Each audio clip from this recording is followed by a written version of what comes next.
It's many years since the dam has been this full. During the drought of 1979, the dam was down to 7% of its capacity. Today, it's at 100% of normal irrigation capacity, and that's about 228,000 megalitres. Work to heighten the wall is well in hand, with $20 million having already been spent. When the $48 million project is completed in March 1987, Glenbourne will have 3 times its present capacity and will be able to hold 1 3/4 times the volume of water in Sydney Harbour. But for the moment, the dam is attracting picnickers and campers in this picturesque area north of Muswellbrook.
In the long run, it was the tail enders that were the home team's undoing, as Illawarra registered 9 down for 207 after Newcastle had declared yesterday at 9 for 203.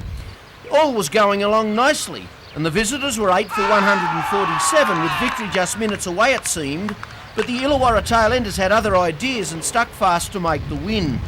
Their number 10 bat, Terry Doyle, got best with 39 not out, while Jamie Labasse was able to get 38. Newcastle spinners did best for the home team. Russ McCool claimed 4 for 46 off 22, while Merriweather's tall offie David Palmer finished with 2 for 60 off 31 overs.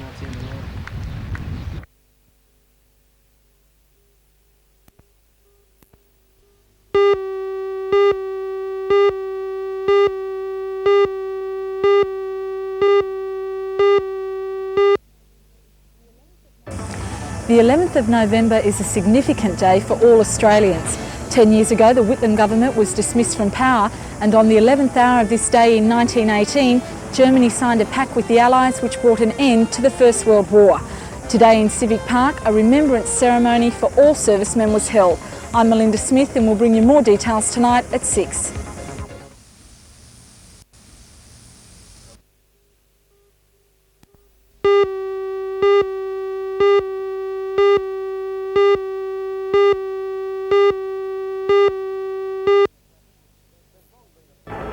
There's long been a problem with the pedestrian crossing here outside the Minmi Public School.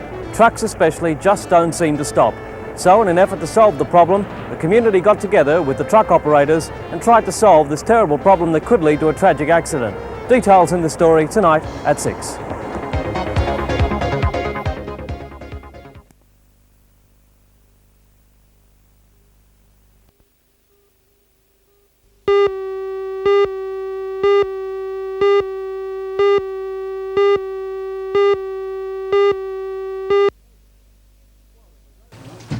While it was overcast at Lake Macquarie today, it was with thoughts of sunny, carefree days of sailing that Marmont Cove sail or cruise charter yachts launched their operation. Calypso, the first of 3 yachts they'll charter from Fred Williams' Marmont Cove Marina, was given its baptism. Calypso is an 11-metre 8-berth RL34, valued at $75,000. The other 2 yachts will be the same. The organisers say theirs is the first full-scale charter service on the lake and should offer sailing and relaxing days as good as any in Australia. For this reason, they believe local holidaymakers no longer need to leave the area and outsiders will be drawn here. They say it should provide a great boost to the local tourist industry. The official launch was performed by NBN chairman John Pesha, with Fred Williams and the man behind the charter operation, Keith Jansen, looking on.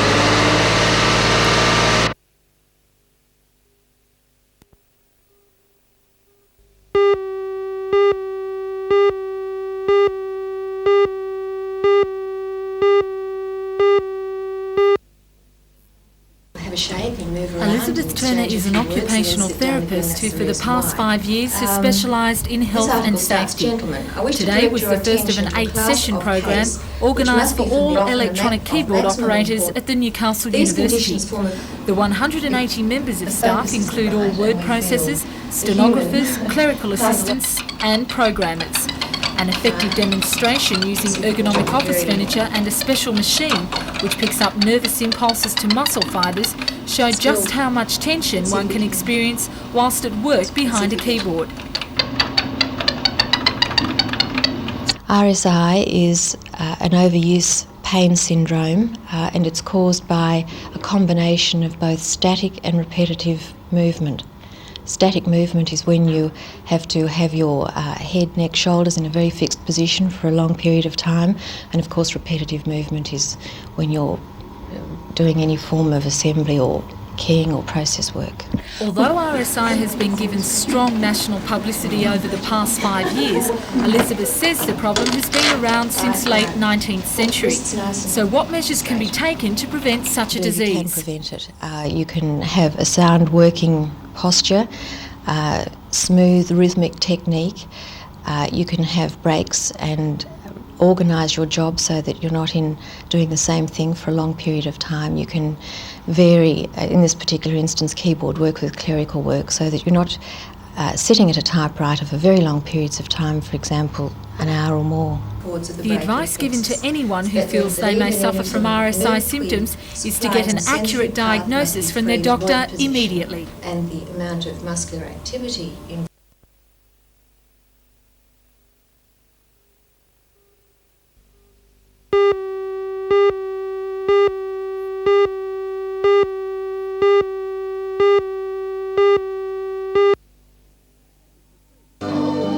It's a scene that'd make John Wayne proud. The Wild West captured in a full-scale model complete with gold mine, railway, saloon bar and wild women. The model of the town took 18 months to complete and grew out of several people's hobbies. Called Little Land, the model town will be officially opened and dedicated at the Julestown Plaza tonight, and this is where it will stay as a permanent attraction to the shopping centre. As well, there's a commentary explaining the development of the town, and of course there's also Western music. Little Land's builders plan to build a park full of models depicting romantic cities and scenes of history. Their next subject is New Orleans.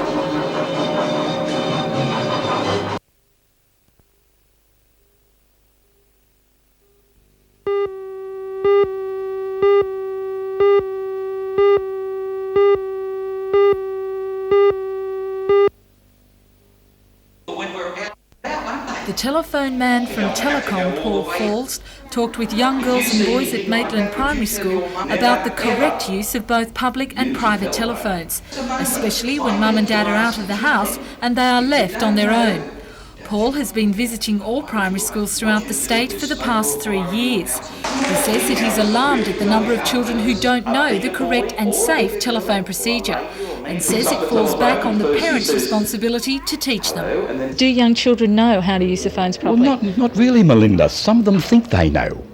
And the parents, apparently, they're not telling them so much about using the phone. Because even when I say to children, what does mummy want you to say if she's gone out for the day or daddy's at work and you're there in the home on your own? They say to me, oh, mum just says, tell them I'm in the shower. Well, you know, if anybody rings up and they say that they're in the shower, they might say, oh, mummy's in the shower. Well, probably we can have a talk till mummy comes out, can't we? Why do young children need to be careful when talking on the telephone? Let's be quite honest. The telephone book is an open book. Anybody can look up a telephone number or an address, can't they? Now, I do pray that this doesn't happen. Or they've just got to be so careful about the telephone. If that child's on their own, they're very vulnerable, if that's the right word, to anybody ringing up. With the help of Telecom's mascot Beeper, Paul offers some good advice for all young children when answering the phone. I just say, mummy can't come to the phone right now, and put the phone down. And if they even say it again, why can't mummy come to the phone? Mummy can't come to the phone right now, and put the phone down. Or an older child might say, mummy can't come to the phone right now, could I take a message? And you know, if the child's old enough, of course she can take a message. But be careful the message even that she gets. You don't know who's on the other end of that line. And children must learn to use the telephone, Melinda. It's a very happy time for everyone.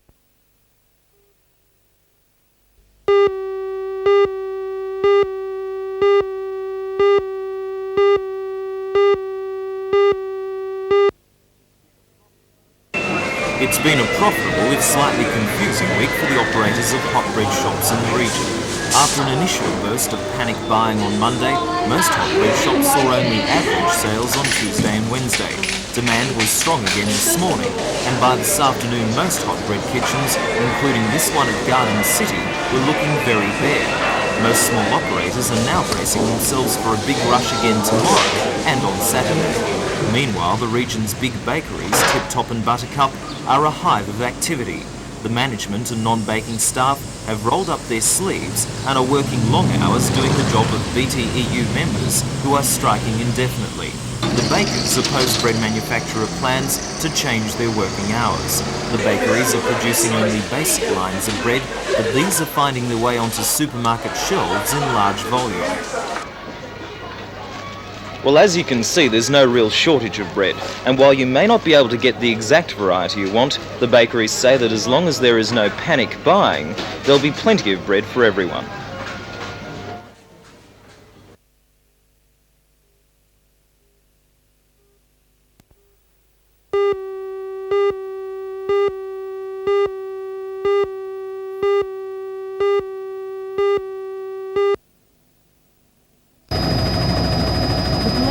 Belmont was called in to assist a windsurfer in trouble off Swansea Channel. The 6.3-metre launch got into difficulties when it was about 150 metres off the Swansea bar. The vessel was picked up by a huge wave and flipped over. Its force ripped one of the launch's two 70-horsepower engines off the boat's stern. The two policemen aboard were not injured and were able to swim clear of the upturned vessel. Then the salvage operation began. While the two men were plucked from the sea by a rubber surf rescue boat, a tow rope was attached to a trawler in the area. It was heading for safer waters when the tow line snapped. The trawler circled the area once and lost a man overboard. He was rescued by the rubber surf boat and taken to Blacksmith Beach before being transferred to Belmont Hospital. He was later moved to the Royal Newcastle Hospital. The Coast Guard then took over the task and successfully towed the submerged launch across the bar. While the attempt to salvage the police launch continued despite the heavy seas and the obvious danger to those taking part, there was a grim reminder of the cause of the whole drama, a windsurfer testing the breeze in Swansea Channel.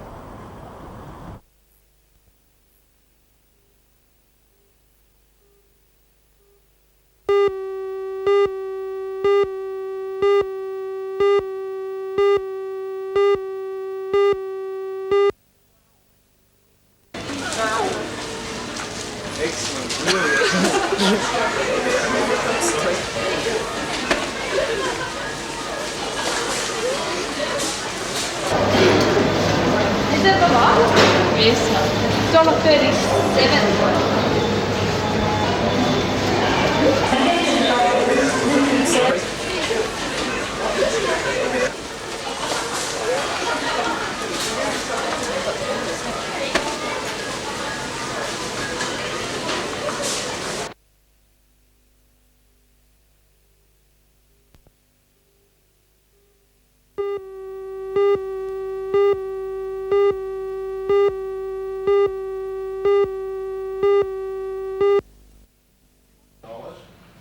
The councillors were given the ceilings are being introduced by the Minister for Energy, Mr Cox, to standardise tariffs in the four major county councils, which provide power to 80% of the state.